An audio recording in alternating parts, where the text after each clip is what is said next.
Agfa Precisa 100 was first produced in the 2000s as a 35mm color slide film.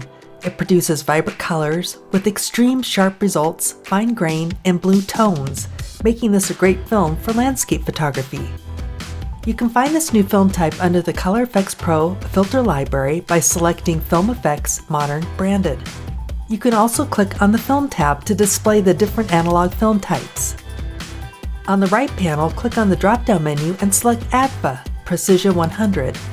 As you scroll through the film types, you will see the image instantly updates to realistically simulate color sensitivity, saturation, tone curve, and grain for each of the different film types. You can make further adjustments to customize the look of the selected film type by moving any of the sliders. As with all of the Film Efex Pro filters, you can selectively add or remove filter effects from your image using control points, without having to create complicated masks. To add more grain to your image, move the slider to the left.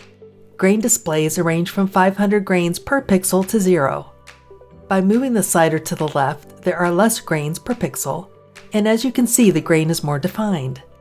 Moving the slider towards soft will give the edges of the grain a softer effect.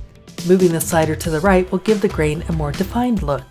Use the Agfa Precisa 100 film type on some of your own landscape images, and then add enhancements with the grain effect by adjusting the grain per pixel slider.